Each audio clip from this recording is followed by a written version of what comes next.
Hello, my friends, and welcome to the next episode of this funny little experiment that I'm calling a podcast. Secrets of a Witch with me, Sabrina Scott, a podcast where I talk about life, love, healing, magic, spiritual work, and everything in between. It's kind of just a place where I can share my thoughts about a bunch of different stuff. And so that's what we're doing. Just imagine that you've got a coffee and we're just hanging out and I'm just babbling. That's kind of the vibe. So thank you for being here. Thank you for listening. And I just really appreciate it. It's been really cool to get the feedback from the first 2 episodes. So thank you. So for today's episode, just in time for Valentine's Day, which is around the corner as I record this, I wanted to talk about something that has been on my mind for a little while, something that I've been learning a lot about over the past few years intentionally, but that I haven't really spoken too much about publicly. And the reasons for that are many. But part of that is because of my own personal journey with it all, with gender and with dating and with energy and all of that stuff. As I got my start as, a witchy person that people wanted to listen to and learn from more than 10 years ago. And at that time, I was really big in the far left activist-y queer scene.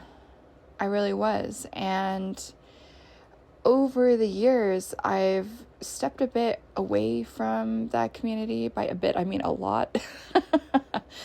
And a lot of my ideas have changed pretty drastically, but not in such a way that I'm like a crazy far-right person, because I think anyone who knows me knows I'm not a crazy right-wing person. I believe in science, I believe in vaccines, I believe in all that stuff.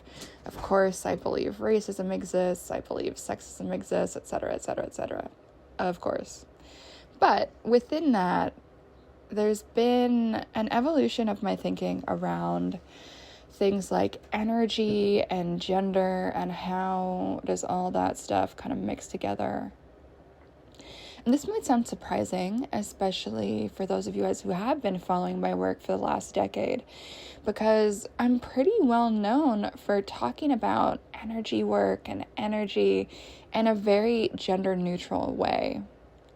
So in my 2 really big courses, Tarot Without Bullshit and Magic Without Bullshit, the first few modules of both of those courses are all about energy work. I really do believe that energy work is the foundation of anything spiritual, anything magical, and also anything to do with tarot or other forms of divination. It's just crucial. And when people don't know what they're doing or don't get results, it's often because they don't have an awareness of what is energy, what does energy feel like, and how do I work with it? How do I direct it and transform it and shape it? And so I do think there's usefulness in talking about energy and energy work in a gender neutral way, as I do in those 2 courses. And I'm not going to be changing how I present that material in those courses. Like, it is what it is. And I agree with that. I think it's true. Energy can be receptive. Energy can be active. We can also call that masculine and feminine energy. But in the interest of keeping it pretty chill in those courses, I do just call it active and receptive forms of energy. But for this podcast episode today, I wanted to talk about gendered energy for a second. Valentine's Day's coming up. We're all thinking about this stuff. Right now, in my personal tarot readings, the Lover's card and the Two of Cups keep following me around pretty much every reading that I do. So I know dating and love and all of that is probably on a lot of our minds right now. Like, it's February. It's everywhere. Like, I just bought a heart-shaped Pop-Tart the other day from this cute vegan bakery. So love vibes are everywhere. And so today I wanted to talk a bit about masculine energy, but specifically wounded masculine energy and what I feel that looks like, how to recognize it, what it is. So I see a lot of my, sisters on this planet, women who are dating men, have a lot of bad experiences with men, and just be so miserable in the experience of dating. And I totally get it. I've totally been there. And just as a little bit of a tidbit about my own story, for those of you guys who don't know me, over the last 10, 20 years, either privately or publicly, I identified as non-binary. I used they, them. But last year, I was like, you know what? Fuck that. I am going to embrace this thing called womanhood, and I'm embracing femininity, and I'm embracing she, her. And it's been a lifelong journey to get there. And I'm sure there's another episode where I'll talk about feminine energy and what that is, and my own journey with that and being empowered in that way. But that's for another episode. So for today, I want to talk about masculine energy. What is that? And so my little disclaimer is, of course, this can apply to anyone of any gender, blah, blah, blah, blah, blah. But for the purposes of today, the purposes of ease, I'm going to be talking about this in a women who date men type of situation, type of vibe, just to keep everything simple and not get too in the weeds. And I do think that it's okay to talk about, basics of polarity sometimes. And we'll talk about the complicated stuff another time. So, what is a wounded masculine energy? What is it? And you know what? I am someone who used to believe that all men were terrible. All men were shit. That's what I used to believe. They're all crappy. So, whatever. So if they suck, then that's just normal. I might as well stick around and just teach them. That's what I used to think when I was in my early 20s, when I was super activated by these political spaces and these activist spaces I was in, which were actually incredibly toxic. And I know that word is really overused. I agree it's an overused word, but I actually do think it's an accurate way to describe a lot of the communities that I was in and their ideas about people and all of that.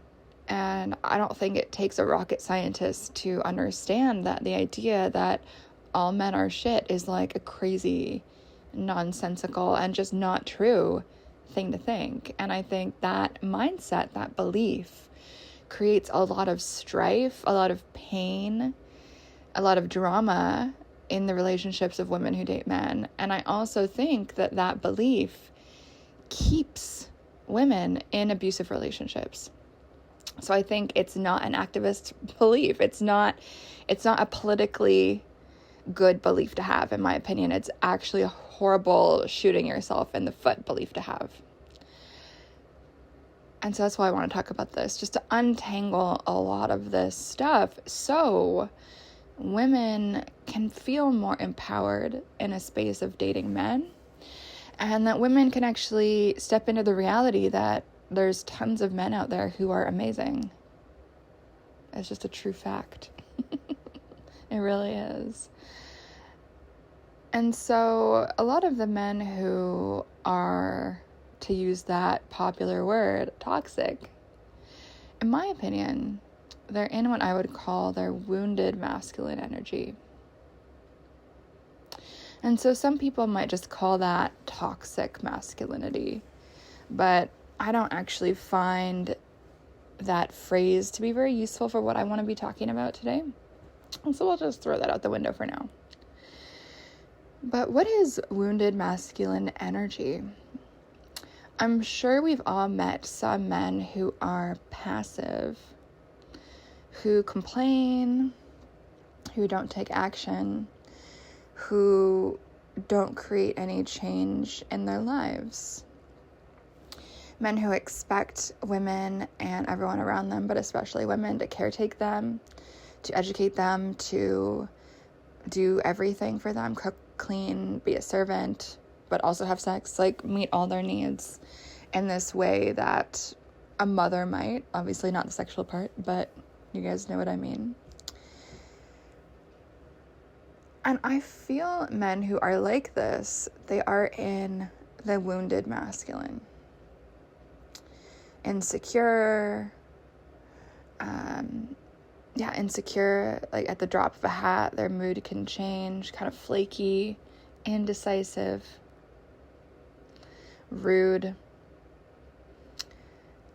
Insecurity, again, is huge with this type of individual. What else? Someone who is resentful, someone who is bitter, someone who maybe had a bad experience with one or two women and carries that on their back forever and tries to hold all women accountable for that. Someone who is suspicious, who doesn't trust other people, doesn't trust themselves. A man who expects to be catered to. And so I do actually feel like a lot of these toxic men are in their wounded masculine energy. And so once we recognize that, we can just step aside and disengage. Because one mistake I've seen a lot of women make is to try to change or fix a man like that. Try to train him like a dog or something. Like very weird, right? Like ultimately, training another adult human being is not our responsibility. And that is not a healthy dynamic in a romantic relationship, in my opinion. Come correct or don't come at all is a common phrase I have in the back of my mind. And so oftentimes women who do feel this kind of jadedness, and these women are often in their masculine as opposed to being in their feminine energy, they'll try to fix, they'll try to train, they'll try to persuade the man to step up, to take responsibility, to be assertive, to be active, to take care of himself. And so what we often see is these really toxic feminine energy men with women who are in their masculine. Women who don't know how to lean back, women who don't know how to receive, women who don't know how to be given to. And I know that used to be me, for sure, back like in my 20s. I chased men, I initiated contact, I did so much because I thought that by doing and by giving to somebody, that would create a connection that lasted, but it didn't. I always ended up hurt, and the giving that I was doing was not reciprocated in any way. And so while I was in my wounded feminine, I was in my masculine energy, which was very wounded at the time, which is to say unhealthy, which is to say grasping at control, trying to control the outcome in my favor. I was attracting a lot of very passive feminine energy men who were in their wounded masculine. And I was never happy in those situations. Because what I wanted which I think a lot of women want. Not all, but some, most, I would say. I wanted to be given to. I wanted to receive. I wanted to be pampered and taken care of. I wanted to actually be able to lean back in that empowered feminine energy and receive from a healthy masculine man. And now in my dating life, that's what happens, because I can recognize it. The difference between a man who is in his healthy, empowered masculine energy, or a man who is feeling disempowered, feeling wounded, and in his kind of feminine, passive, whiny energy, where he's blaming other people for his lack of vitality and perhaps his lack of success. Healthy masculinity takes responsibility and creates change. Healthy masculinity is able to go after what it wants in a healthy way. This is a way that does not ignore the boundaries of other people, but is also not shy. And so this all might sound complicated, and I'm sure I'll talk more about it because it's a really in-depth topic. But the reason I'm talking about some of this now is a bit of a, teaser, dipping our toes in right before Valentine's Day, is because I see a lot of women upset about, oh my God, the person I'm crushing on is not doing ABC. I don't know if this person likes me or not, blah, blah, blah. And it breaks my heart because I don't think that women have to feel that way. Men ultimately do what they want. And if someone wants you, if an empowered masculine individual wants you, he will come after you. And there's no confusion about that. And so if someone is not messaging you, if someone is not engaging with you, if someone is not asking you out, then the fact of the matter is they're either not interested or they're just not empowered. They're in their wounded masculine. And you don't really want someone like that anyway, so it causes a lot of drama down the line.